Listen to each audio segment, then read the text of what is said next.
Hello guys, it is me again, it's HorrorFan34, excuse me, and welcome back to another video. I have been tagged once again. Have a lot of fun doing these tags. It's been a great night so far, you know, had a great time at Monster Mania. The Phillies won tonight, so that was awesome. Had a great dinner with my buddy who went with me to the convention. I just got done doing my Monster Mania haul, and now I got tagged. I actually got tagged in this a few days ago, but I'm doing the tag right now, a response to this, and it's been a great night so far. I'm just in a really, it's been a really great night. So this tag was created by Sean Erschen, who's tagged me quite a bit so far in these tags, and a lot of fun to do these. This will be the Hammer Dracula Tag. These are 9 questions, and before I get on to my answers, I'm going to tag a few people. I'm going to tag MetalHorrorPack, my good friend Justin, and I'm also going to tag Lisa Loves, because Sean Erschen pretty much tagged everybody else I was going to tag, like Horrific Nightmares JM, Bronco Jungalo Talks Movies, etc., etc. So, I tagged those 2 people, and, well, you know what? I also tag Last Venom 76 as well. I'll tag him as well, so, because I don't think Sean Erschen tagged him, but, those are the 3 people I'm going to tag, and let's get on to my answers. Question number 1, what is your favorite Hammer Dracula film? You gotta go with the first one that put Christopher Lee really on the map. You know, Christopher Lee is just so legendary as Dracula. I love Peter Cushing as Van Helsing. I love the atmosphere, the performances, the music. I love the first Dracula film that put Christopher Lee on the map, so it's definitely got to be that one. Question number 2. The first sequel, Brides of Dracula, did not star Christopher Lee, but is considered one of the finest Hammer films. Would you have cast Lee in the film, or is it fine the way it is? I think it's fine the way it is, just because they brought Peter Cushing back as Van Helsing, and that kind of balanced it out a little bit. You know, because I don't think Christopher Lee would really fit in that film. I think having Van Helsing in the film, played by Peter Cushing, is good enough. And I think it's fine the way it is, to be honest. Question number 3. Dracula dies in every film in the franchise. What is your favorite Dracula death? My favorite Dracula death, I have to agree once again with Sean Erschen on this one, is when he gets impaled on that grave.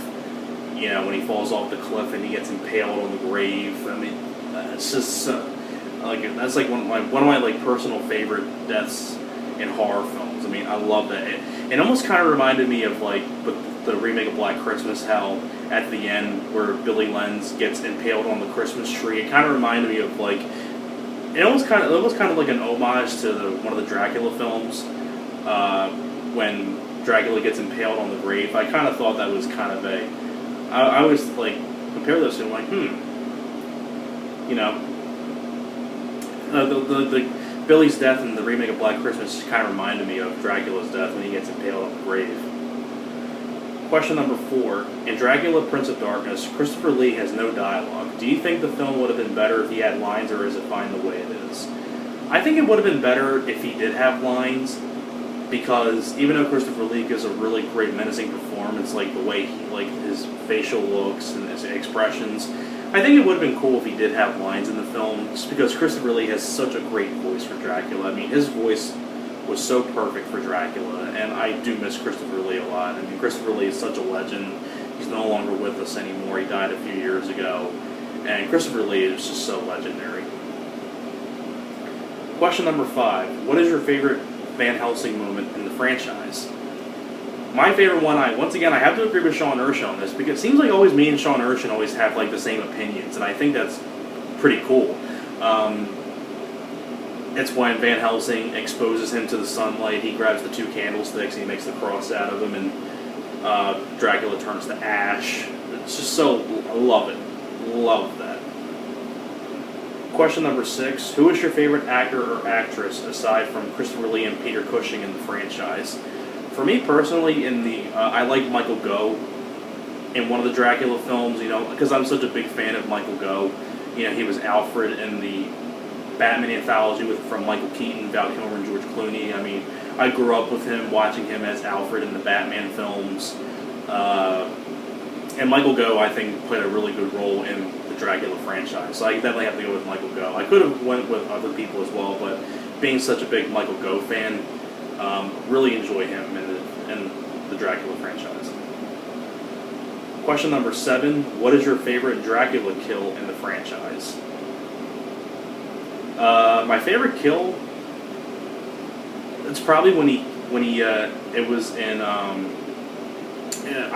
definitely have to agree. It's one of the more underrated ones that I think you don't really expect the character of Dracula to do when he butchers his assistant with a knife. Because it's like one of those things that you never would have seen from Dracula. It's kind of like a oh wow moment. Like it kind of gets you a little bit, and I really do think that's one of the more under the radar kills in the Dracula franchise. I mean, I have to agree with Sean Erschen once again. I really do enjoy that kill a lot. I mean, there's so many other ones that I could have picked, but being that one, like kind of like an out of a character thing for Dracula to do, I do have to go with that one. Question number 8: what is the worst Hammer Dracula film? It's definitely. I want to make sure I get the name right so I don't butcher the name.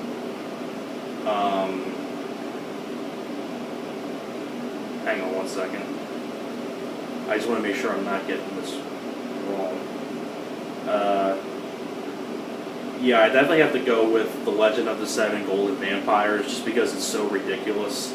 Because of the kung fu stuff. I mean, that just was like, what, really? And Van Helsing being in the middle of all of it. Like, that was just kind of a weird movie.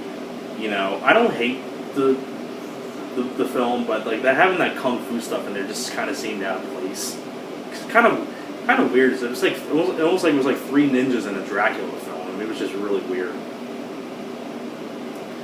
And the last question. Oh, I'm sorry. There was 10 questions. I'm sorry. I messed that up. Not 9 questions. There was 10 questions. Question number 9: what is your favorite Dracula moment in the franchise? It's definitely got to be when he first unveils himself as a vampire. It was just one of those in awe moments where you kind of like, you're like your mouth's open and you're just like in awe and shock and like just so legendary. And Christopher Lee as Dracula is just so good. Christopher Lee, in my opinion, is the true Dracula. He's my personal favorite Dracula. Has the great voice and things like that. So I definitely have to go with that. I mean, it was just one of those things when I first saw the film, my mouth was open in like awe and shock. I'm like, wow, this is amazing. And the last question was question number 10. In Dracula AD 1972, they brought Dracula into the modern age. Do you think that was the right choice? If not, what would you have done differently? I think they did make the right choice because around this time, American cinema wasn't really doing like Wolfman movies or any like Universal monster movies at this time, and they wanted to bring in Dracula into the modern age. And of course, some of the Dracula films like currently are not that great. I mean, I hate Dracula 2000. I might review that at some point. Just rant on. I hate Dracula 2000. Not a fan of that. But Bram Stoker's Dracula, that's a great one. So I think they did. I think they did do the right choice of bringing Dracula into the modern age because they were competing because American cinema was doing more like realistic stuff and not like the Universal monster movies. So they kind of brought in Dracula to try to compete with that. And I think they really did made the right choice because they made some pretty good Dracula films in the modern age. Some of them haven't been good, but some of them have been good.